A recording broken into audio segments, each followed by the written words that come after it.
সঙ্গে এমন নির্মম আচরণ করতে দেখা যায় নাই শেখ হাসিনা আমার সঙ্গে যে আচরণ করেছে। 2009 সালে 57 জন দেশের সেরা সেনা কর্মকর্তাদেরকে নির্মমভাবে হত্যা করেছেন। 2013 সালে শাপলা চত্বরে অন্যায়ভাবে একতরফাভাবে নবী প্রেমিক হেফাজতে ইসলামের আলেম ওলামাদেরকে ঘুমন্ত অবস্থায় তাহাজ্জুদরত অবস্থায় বাঘের মতো গুলি করে হত্যা করেছেন। জুলুম আমরা করব না, কাউকে জুলুম করতেও দেব না। জুলুম আমরা করব না, কাউকে জুলুম করতে। যেখানেই জুলুম দেখবেন, জালেমরা যেখানে আঁকড়ে গাড়বে, মাজলুমরা ঐক্যবদ্ধ হয়ে সমস্ত জালিমের ভিড় কাঁপিয়ে তুলতে হবে। ইনসাফপূর্ণ, বৈষম্যহীন, ন্যায় নীতির সমাজ গড়তে হলে মানব রচিত কোন তন্ত্রমন্ত্র দিয়ে এই পূর্ণাঙ্গ ইনসাফপূর্ণ সমাজ বাস্তবায়ন সম্ভব নয়। এর জন্য একমাত্র প্রয়োজন আরশের মালিক, আসমানের মালিক আল্লাহ রাব্বুল আলামিন প্রদত্ত খেলাফতের রাষ্ট্র ব্যবস্থার মাধ্যমে ইনসাফপূর্ণ ন্যায়ের সমাজ কায়েম করতে হবে। কাজে আমাদের চূড়ান্ত মঞ্জিল আমরা খেলাফত, আল্লাহর জমিনে আল্লাহর খেলাফত কায়েম করব ইনশাআল্লাহ। রাজি আছেন তো? যারা হকের পথে চলতে গিয়ে বিপদগ্রস্ত হয়, হকের পথে চলতে গেলে বিপদ আসবে, এটাই পৃথিবীর ইতিহাস। হকের পথে চলতে গিয়ে হযরত ইব্রাহিম আলাইহিস সালাতু ওয়াস সালামকে নমরুদের আগুনে নিক্ষিপ্ত হতে হয়েছিল। হকের উপর চলতে গিয়ে হযরত মুসা আলাইহিস সালাতু ওয়াস সালামকে ফিরআউনের অনেক জুলুম এবং নির্যাতন সহ্য করতে হয়েছিল। হকের উপর চলতে গিয়ে হযরত মুসা আলাইহিস সালামকে কারুন কর্তৃক অপবাদের শিকার হতে হয়েছিল। হকের উপর চলতে গিয়ে হযরত ইউসুফ আলাইহিস সালাতু ওয়াস সালামকে কারাগারের অন্ধকার প্রকোষ্ঠে নিক্ষিপ্ত হতে হয়েছিল। হকের উপর চলতে গিয়ে হযরত জাকারিয়া আলাইহিস সালাতু ওয়াস সালামকে দ্বিখণ্ডিত হতে হয়েছিল। হকের উপর চলতে গিয়ে হযরত ঈসা আলাইহিস সালাতু ওয়াস সালামকে হত্যার ষড়যন্ত্রের মুখোমুখি হতে হয়েছিল। হকের উপর চলতে গিয়ে হযরত মুহাম্মদুর রাসূলুল্লাহ সাল্লাল্লাহু আলাইহি ওয়াসাল্লামকে শিয়াবে আবি তালেবের মধ্যে 3 বছরের মতো অন্ধকার প্রকোষ্ঠের মধ্যে, অন্ধকার এলাকার মধ্যে কারারুদ্ধ থাকতে হয়েছিল। হকের উপর চলতে গিয়ে আমার নবী মুহাম্মদ সাল্লাল্লাহু আলাইহি ওয়াসাল্লামকে নিজের দেশ বাড়ি ছাড়তে হয়েছিল। হকের উপর চলতে গিয়ে আল্লাহর নবীকে বহুবার হত্যার ষড়যন্ত্রের শিকার হতে হয়েছিল। আর এভাবেই আল্লাহর নবীর পরে আজও পর্যন্ত 1400 বছর ইসলামের ঝান্ডাবাহী, ইসলামের ধারক বাহকরা প্রতি যুগে, প্রতি সময়ে, প্রতি শতাব্দীতে তারা হকের ঝান্ডা সমুন্নত রেখেছেন। আর এই ঝান্ডা সমুন্নত রাখতে গিয়ে কখনো হযরতে ইমামে আযম আবু হানিফা রাহমাতুল্লাহি আলাইহিকে কারাগারে রুদ্ধ হতে হয়েছে, বিষ প্রয়োগ করে তাকে হত্যা করা হয়েছে। ইমামে মালিক রাহমাতুল্লাহি আলাইহিকে অপমান আর লাঞ্ছিত করবার জন্য গাধার পিঠে আরোহণ করে বাজারের মধ্যে ঘোরানো হয়েছে। ইমামে আহমদ ইবনে হাম্বল রাহমাতুল্লাহি আলাইহিকে হকের উপর অটল আর অবিচল থাকতে গিয়ে অনেক চড়া মূল্য পরিশোধ করতে হয়েছে, কারারুদ্ধ হতে হয়েছে, প্রতিদিন ব্যত্যাঘাত করে করে তার শরীর থেকে রক্ত ঝরানো হয়েছে। হকের উপর চলতে গিয়ে ইমামে বুখারী রাহমাতুল্লাহি আলাইহিকে দেশ ছাড়তে হয়েছে। হকের উপর চলতে গিয়ে ইমাম ইবনে তাইমিয়া রাহমাতুল্লাহি আলাইহিকে জীবনে 6 বার কারাগারে বন্দী হতে হয়েছে। হকের উপর চলতে গিয়ে শাইখুল হিন্দ মাহমুদ হাসান দেওবন্দি রাহমাতুল্লাহি আলাইহিকে 4 বছর পর্যন্ত মাল্টার আন্দামান দ্বীপে বন্দিত্ব বরণ করতে হয়েছে। হকের উপর চলতে গিয়ে শাইখুল ইসলাম হুসাইন আহমদ মাদানী রাহমাতুল্লাহি আলাইহিকে বারবার কারারুদ্ধ হতে হয়েছে। হকের উপর চলতে গিয়ে শাইখুল হাদিস আল্লামা আজিজুল হক রাহমাতুল্লাহি আলাইহিকে বারবার কারাগারে বন্দী হতে হয়েছে। হকের উপর চলতে গিয়ে মুফতি আমিনী রাহমাতুল্লাহি আলাইহিকে কারাগারে বন্দিত্ব বরণ করতে হয়েছে। হকের উপর চলতে গিয়ে মুজাহিদ মিল্লাত আল্লামা জুনায়েদ বাবু নগরী রাহমাতুল্লাহি আলাইহিকে কারাগারে অমানবিক নির্যাতনের সম্মুখীন হতে হয়েছে। আমরাও হকের উপর চলতে থাকবো ইনশাআল্লাহ। আল্লাহর সাহায্য আমাদের সাথে থাকবে। আমরা পথ চলতে থাকবো, জালিমের রক্ত চক্ষু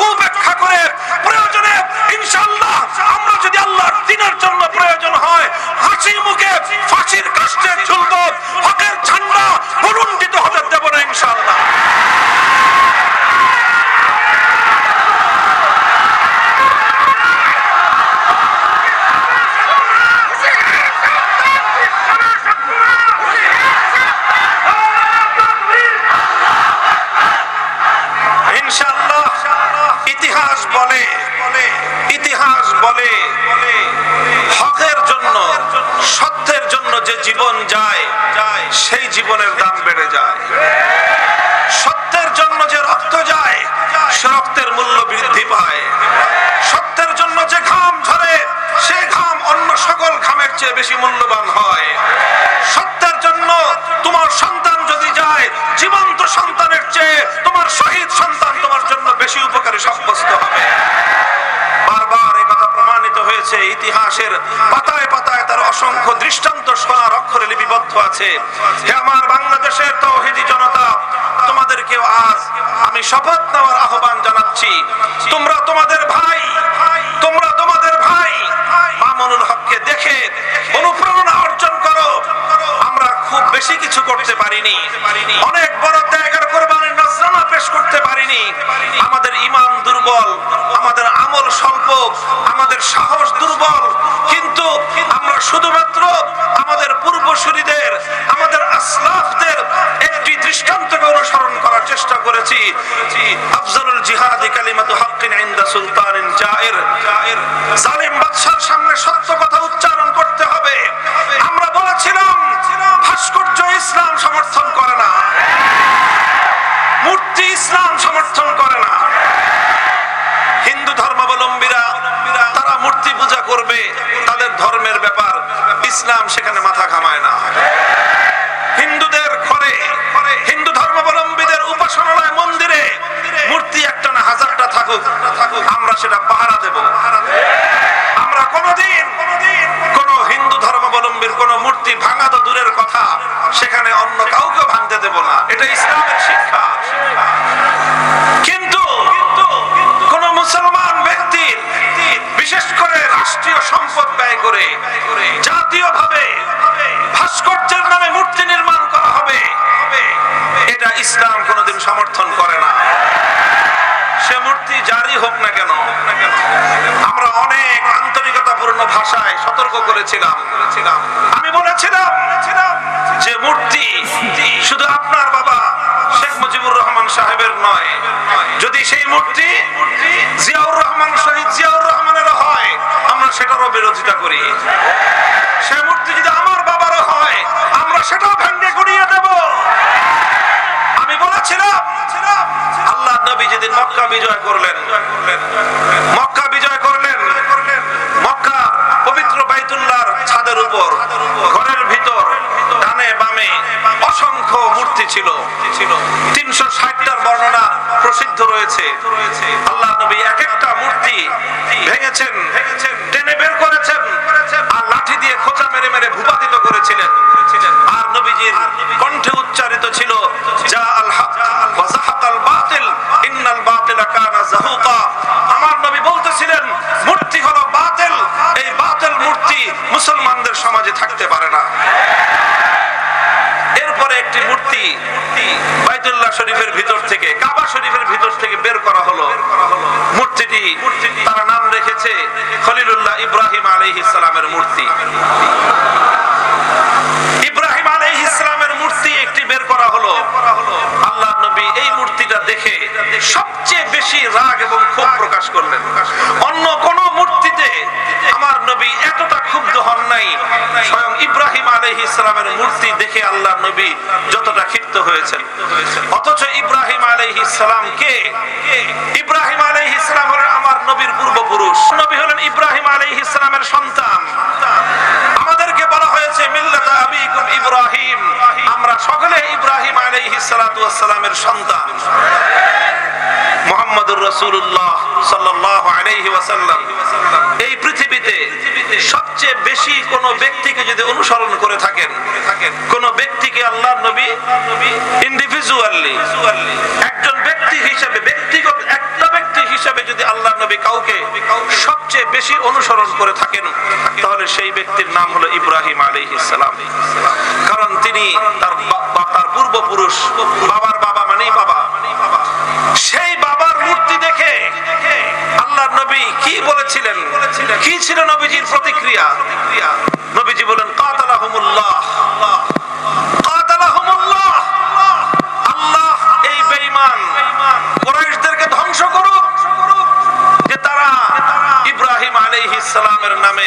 ভণ্ডামির মূর্তি বানিয়েছে।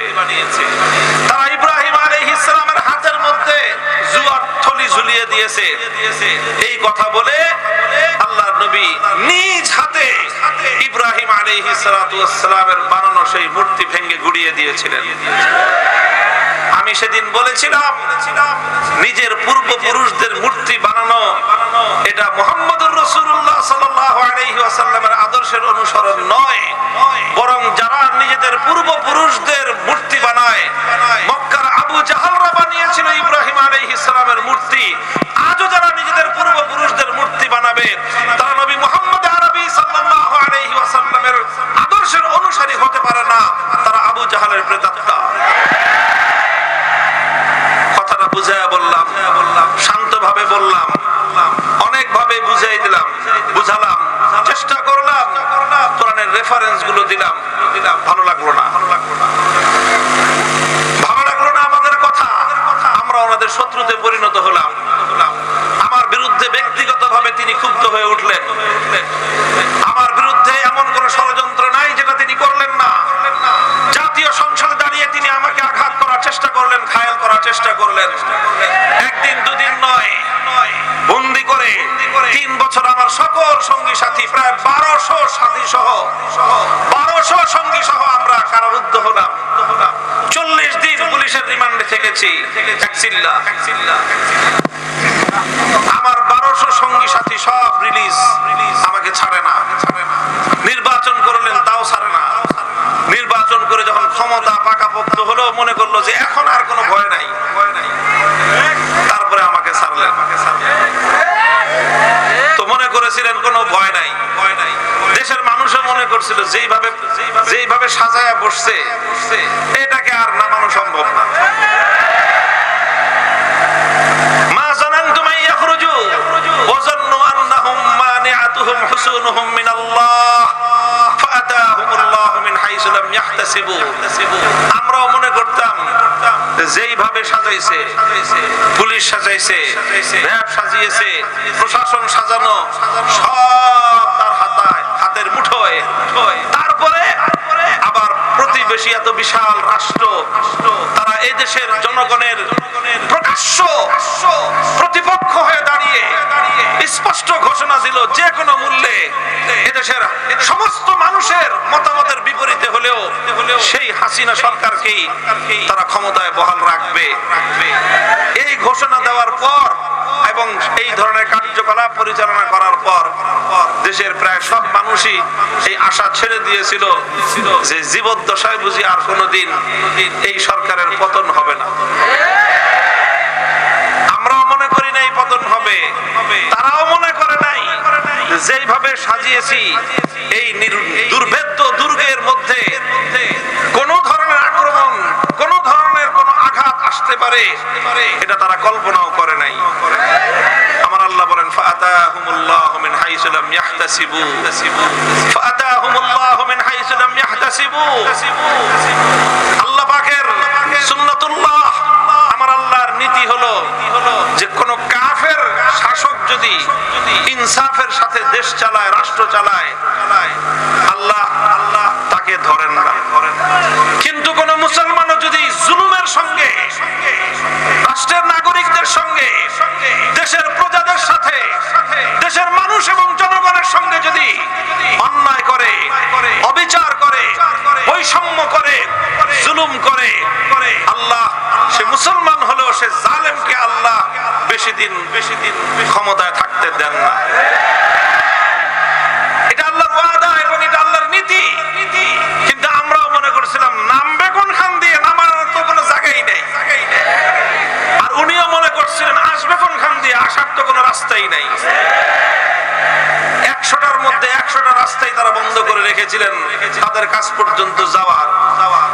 কিন্তু আল্লাহ বলেন 100টা রাস্তা তুমি বন্ধ করেছো, আমি আল্লাহ 101 নম্বর রাস্তা দিয়ে তোমাকে ধরতে আসলাম। ঠেকাও দেখি। বেশ অনেকদিন আগে থেকেই কোথাও বের হন না, এমনকি প্রধানমন্ত্রীর কার্যালয়েও তিনি যাইতেন না। গণভবনটাকে এমন ভাবে চতুর্দিক থেকে বাহিনী দিয়ে ঘেরাও করছে যাতে কেউ তার ধারে কাছেও যেতে না পারে। আর আমরা যেহেতু থাকি পাশাপাশি মোহাম্মদপুর, একটা আওয়াজ উঠে গেছে যে মোহাম্মদপুর থেকে মামুনুল হকের নেতৃত্বে গণভবনে যে কোনো সময় আক্রমণ হতে পারে। আমিও কিন্তু এটা ভাবি নাই, কিন্তু তাদের মনের মধ্যে, সুরের মনে, আমি জানি না কেন আমাকে তারা এইভাবে ভয় পেল যে আমি নাকি গণভবনে যেতে পারি।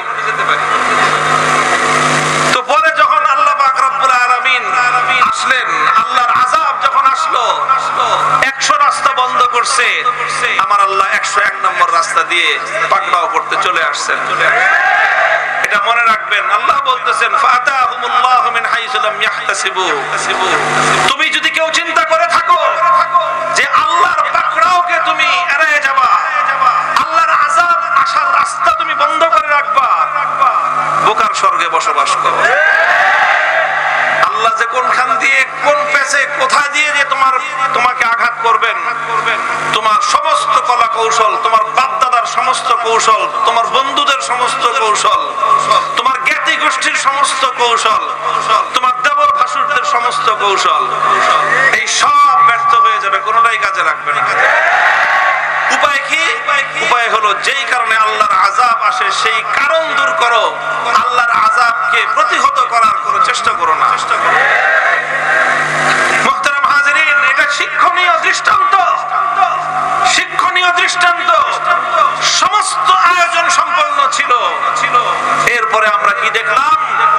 এরপরে দেখলাম যে চতুর্দিক থেকে আল্লাহ পাক রব্বুল আলামিন এমন ভাবে পঙ্গপালের মতো আবাবিল পাঠায় দিলেন। ছোট ছোট মানুষ, ছাত্র, এরা ছাত্র, এরা ছোট, কেউ স্কুলে পড়ে, কেউ মাদ্রাসায় পড়ে, কেউ ইবতেদায়ী মাদ্রাসায়, কেউ প্রাইমারি স্কুলে, কেউ হাই স্কুলে পড়ে, কেউ মাদ্রাসায় পড়ে, কেউ কলেজে পড়ে, কেউ আলিয়া মাদ্রাসায় পড়ে, কেউ ভার্সিটিতে পড়ে, কেউ কওমি মাদ্রাসায় পড়ে। এইভাবে ছাত্র জনতা যখন নামলো, ছাত্র জনতাকে রোধ করার জন্য, তাদেরকে প্রতিহত করার জন্য তারা কি করলেন? তারা হেলমেট বাহিনীকে হাতে পিস্তল দিয়ে নামায় দিলেন। এইভাবে নির্মম ভাবে গুলি করে করে এক একটা সন্তানকে হত্যা করলো। মানুষ প্রত্যক্ষ করলো যেই টাকা দিয়ে জনগণ রাষ্ট্রের নিরাপত্তা রক্ষা করার জন্য তার ট্যাক্স দিছে, কর দিছে, সেটা দিয়ে হেলিকপ্টার কিনছে। যে হেলিকপ্টার দিয়ে কি করবে? কোথাও আগুন লাগলে সেখানে পানি দিয়ে আগুন নেভাবে। হেলিকপ্টার দিয়ে কি করবে? কোথাও মানুষ আটকা পড়লে দুর্যোগগ্রস্ত সেই মানুষকে সেখান থেকে উদ্ধার করবে। হেলিকপ্টার দিয়ে কি করবে? দেশের মানুষের উপর বাইরে থেকে কোনো আক্রমণ আসলে সেই আক্রমণ প্রতিহত করা হবে। আর সেই হেলিকপ্টার দিয়ে ঢাকার রাস্তায় রাস্তায়, পাড়ায় পাড়ায়, মহল্লায় মহল্লায় টহল দিয়ে হেলিকপ্টার থেকে গুলি করে ঘরের মধ্যে বাবার কোলে আশ্রয় গ্রহণকারী 3 বছরের শিশুকে হত্যা করা হলো। ঘরের বারান্দায় দাঁড়িয়ে থাকা আমার বোন হত্যাকাণ্ডের শিকার হলো। ঘরের ছাদে, বাড়ির ছাদে পায়চারিরত ছেলে মেয়ে, নারী পুরুষ নির্বিশেষে তারা হত্যা হলো, নিহত হলো। শত শত মানুষ মেরে ফেলা হলো। একটা কথা আমরা ঢাকায় শুনতাম যে শেখ হাসিনার যদি প্রয়োজন হয় 1 লাখ মানুষ মারবে, তবুও সে গদি ছাড়বে না। আপনারা শুনছেন এই কথাটা? এটাই ছিল মানুষের মনোভাব এবং এটাই ছিল তার মনোভাব। আমি কথাগুলি আলোচনা কেন করতেছি? আমি যে কোরআনের আয়াত পড়েছি, এরকম দৃষ্টান্ত শতাব্দীতে একবার ঘটে, 100 বছরে একবার ঘটে। কয়বার?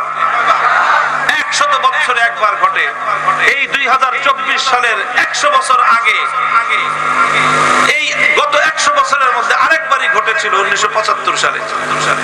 এই আগস্ট মাসেই 10 দিন পরে ঘটছিল। 15ই আগস্ট, 5ই আগস্ট, 50 বছর পরে আবার ঘটনা ঘটলো। আবার হয়তো 50 বছর পরে ঘটবে। আমরা সতর্ক করতে চাই, শিক্ষা গ্রহণ করার আহ্বান জানাই, নিজেরাও শিক্ষা গ্রহণ করতে চাই। আমাদের সকলের জন্য শিক্ষা গ্রহণ করা উচিত।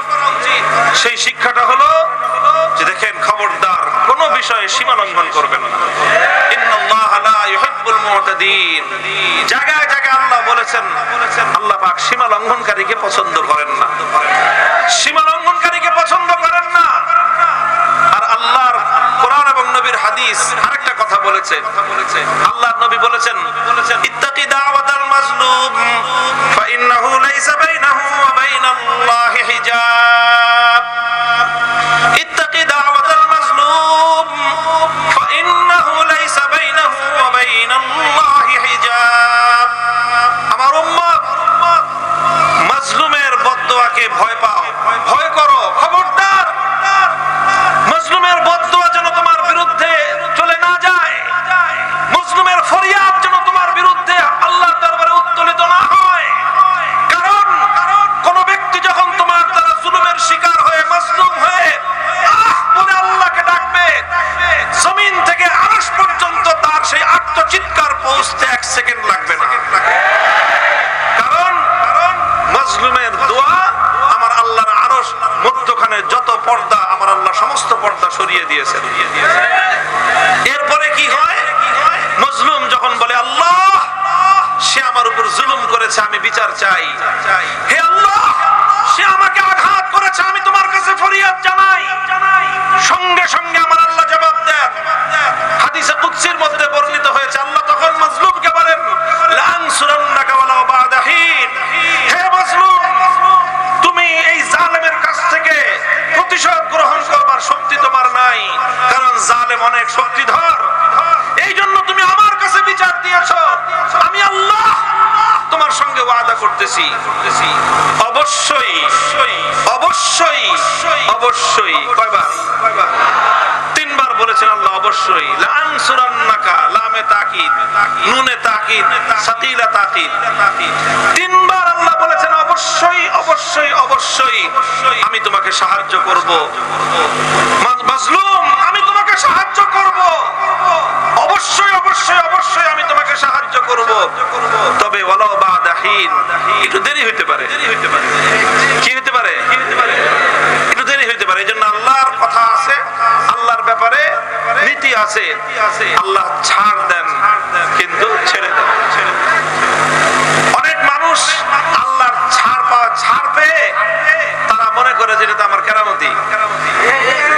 ফেরাউন সম্পর্কে তাফসীরের কিতাবগুলোর মধ্যে লেখে ফেরাউনের নাকি 40 দিন পর্যন্ত টয়লেটে যাওয়া লাগতো। বুঝেন নাই? পেশাব পায়খানা করা লাগতো না। কতদিন আছে আমাদের দেশে এমন কোন বাপের বেটা? 40 দিন তো দূরের কথা, 40 ঘন্টা থাকলেই তো একটা মানুষ অসুস্থ হয়ে দেখা যাবে যে হাসপাতালে অ্যাডমিট হয়ে যাবে। ফেরাউনের 40 দিন পর্যন্ত পেশাব পায়খানা না করলেও চলতো। সে আল্লাহ পাক রব্বুল আলামিন তাকে এরকম সুস্থতা দিয়েছিলেন, এরকম সক্ষমতা আল্লাহ তাকে দিয়েছিলেন, সে মনে করছে এটা তো তার কেরামতি, সে মনে করেছিল এটা তার ক্ষমতা। আর ইনাকে আল্লাহ পাক রব্বুল আলামিন নানা সময় নানা ভাবে নানা হামলার হাত থেকে বাঁচিয়ে দিয়েছেন। কখনো 88 কেজি, কখনো 96 কেজি, কখনো অমুক জায়গার গ্রেনেড, এটা সেটা নানা কাহিনী। উনি মনে করলেন যে এত কাহিনী যত হয়ে গেছে, যেহেতু এই জমিনে তার চেয়ে বড় ওলি আল্লাহ আর কেউ নাই, এরকম ভেবে বসেছিলেন। আর বিনা বিচারে মানুষের উপর জুলুম করে গিয়েছেন। 2009 সালে 57 জন দেশের সেরা সেরা সেনা কর্মকর্তাদেরকে নির্মমভাবে হত্যা করেছেন। 2013 সালে শাপলা চত্বরে অন্যায়ভাবে একতরফাভাবে নবী প্রেমিক হেফাজতে ইসলামের আলেম ওলামাদেরকে ঘুমন্ত অবস্থায়, তাহাজ্জুদরত অবস্থায় বাঘের মতো গুলি করে হত্যা করেছেন।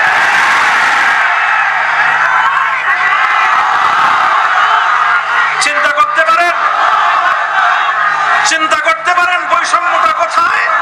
হে দেশবাসী, দেশের কর্ণধার, রাজনৈতিক নেতৃবর্গ, দেশের প্রশাসন, রাষ্ট্রযন্ত্রে যারা আছেন, খুব ভালো করে শুনে রাখেন। দেখেন 2013 সাল যাদের মনে আছে, একটু অতীতের সেই আজ থেকে 11-12 বছর আগের স্মৃতির পাতাটা একটু উল্টান। প্রথমে চলেন শাহবাগের মোড়ে যাই। একদিকে পিজি হাসপাতাল, বঙ্গবন্ধু শেখ মুজিব মেডিকেল কলেজ হাসপাতাল নাম দিয়েছে পরবর্তীতে। আরেকদিকে বাংলাদেশের সবচেয়ে বড় আপনার এই ডায়াবেটিক্সের হাসপাতাল বারডেম। একদিকে বাংলাদেশের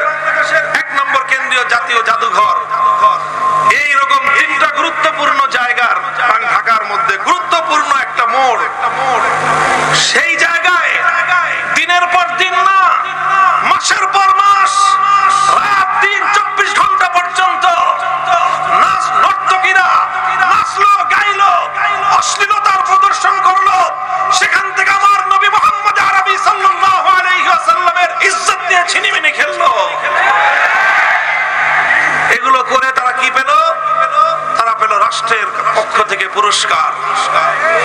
আমার নবীকে অকথ্য ভাষায় গালিগালাজ করলো ব্লগার রাজীব হায়দার, তাকে তিনি ঘোষণা দিলেন দ্বিতীয় প্রজন্মের প্রথম মুক্তিযোদ্ধা। নবীজিকে গালি দিয়ে প্রধানমন্ত্রীর চেয়ার থেকে সে পেল প্রথম মুক্তিযোদ্ধার স্বীকৃতি। তারপরে তাদেরকে 2 বেলা করে বিরিয়ানি সাপ্লাই দেওয়া হলো। এইভাবে মাসের পর মাস ঢাকার শহরের প্রাণ কেন্দ্রটাকে অচল করে রাখলো। কেন? তারা সুযোগ পেল, কারণ তারা ইসলাম বিরোধী ছিল। কেন তারা সুযোগ পেল? কারণ তারা আল্লাহর নবীর বিরুদ্ধে বিষোদ্গার করত। এই জন্য তাদেরকে এইভাবে বিরিয়ানি খাওয়ায়, টাকা পয়সা দিয়ে, সব ধরনের ফ্যাসিলিটিস দিয়ে, নিরাপত্তা দিয়ে তাদেরকে অন্যায় অশ্লীলতার আখড়া এখানে চালিয়ে যাওয়ার সুযোগ দেওয়া হলো। আর আমরা আল্লাহর পয়গম্বরের ইজ্জতের হেফাজতের দাবি নিয়ে শুধুমাত্র একটি দিন নয়, বিকাল থেকে 12 ঘন্টার সময় আমাদেরকে দেওয়া হয়নি। পরের দিন ফজর পর্যন্ত আমাদেরকে অবকাশ দেওয়া হয়নি। আমরা শাপলা চত্বরে অবস্থান করলাম।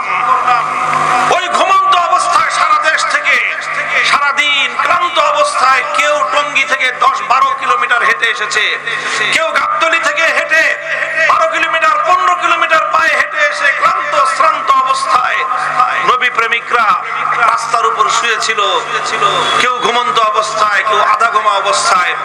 ওই অবস্থায় সমস্ত আলো নিভিয়ে ভুতুড়ে পরিবেশ তৈরি করে সেখানে একটি যুদ্ধ পরিস্থিতি তৈরি করে তাদেরকে একতরফাভাবে হত্যা করা হলো নির্বিচারে। এরপরে হত্যা করা হলো 2014 সালে বাংলাদেশের বিভিন্ন জায়গায় একতরফা নির্বাচন করতে গিয়ে। 2021 সাল বাংলাদেশের স্বাধীনতার সুবর্ণ জয়ন্তী, আমরা বললাম পালন করেন, অসুবিধা নাই। স্বাধীনতা আল্লাহ পাকের নিয়ামত, পূর্ণাঙ্গ না হোক, আমরা পতাকার স্বাধীনতা, মানচিত্রের স্বাধীনতাটুকু তো পেয়েছি, যদিও এটার এই স্বাধীনতাও আমাদের প্রতিবেশীদের কারণে আমরা সুফল ভোগ করতে পারি না। তবুও স্বাধীনতা পালন করবেন, আমরাও করব, ভালো কথা।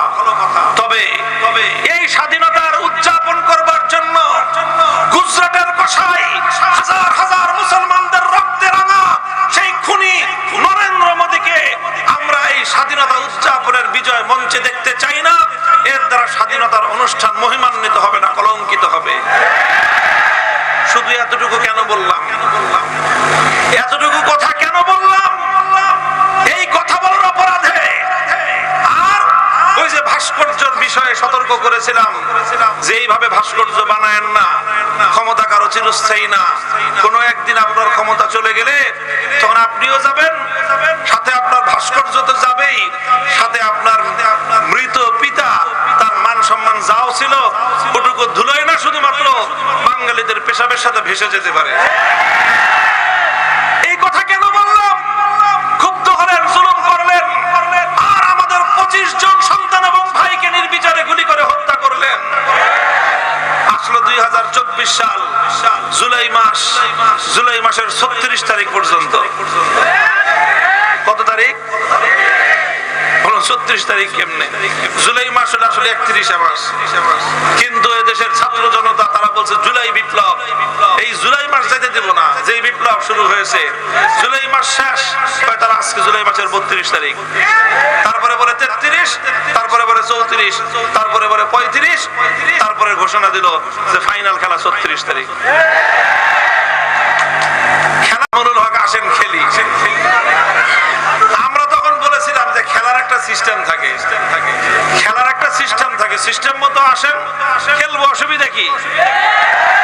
যখন খেলার ফাইনালের খেলার দিন আসলো তখন গণভবনে যা দেখা গেল খেলোয়াড় তো দূরের কথা, কোন খেলোয়াড়ের জাঙ্গা পায়জামাও নাই।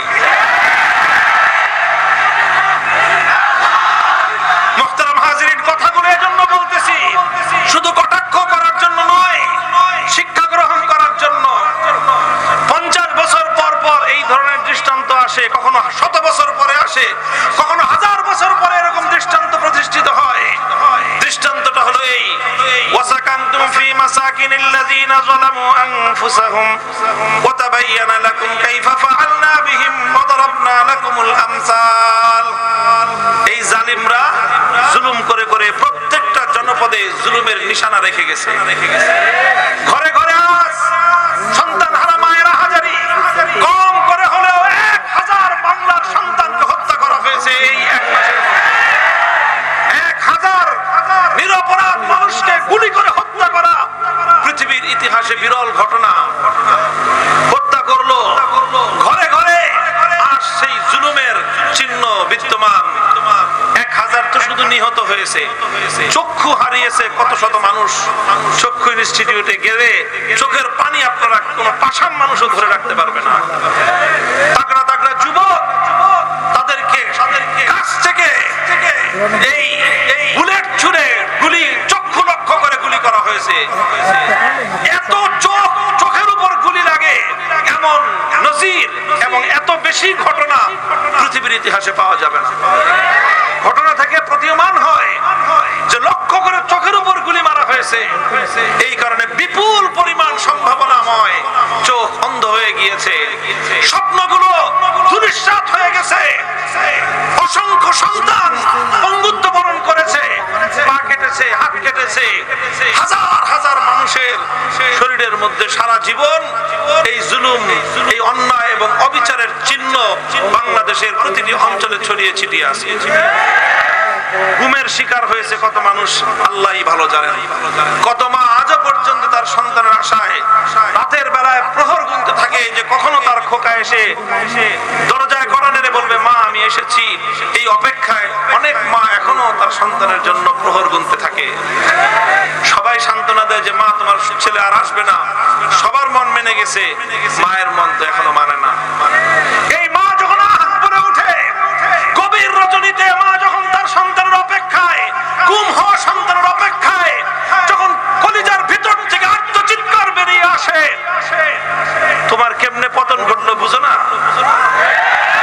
কেমনে পতন ঘটে বুঝো না?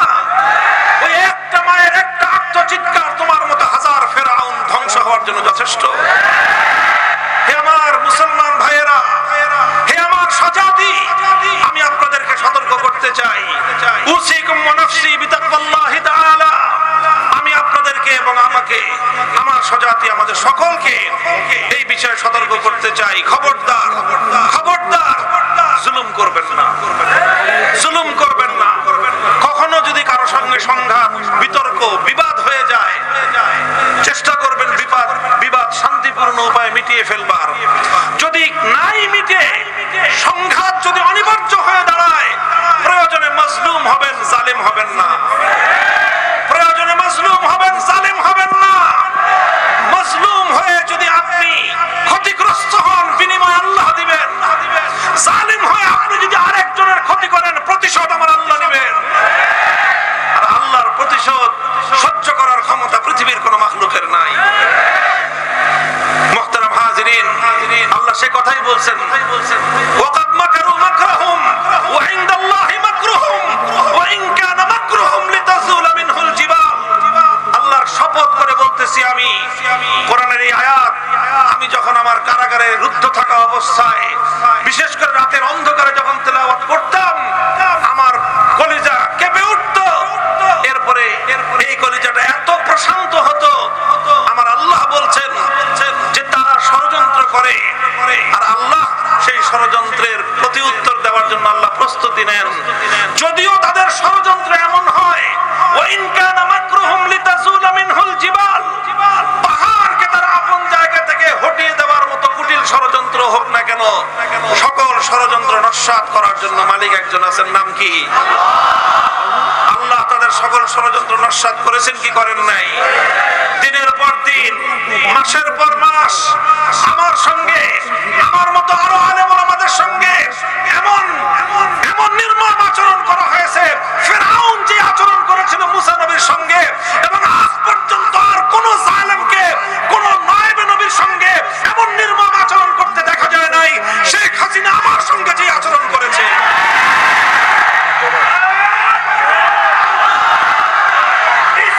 দেশবাসী, এলাকাবাসী, অনেক দীর্ঘ হয়ে গেছে আমার বক্তব্য। আমি এত লম্বা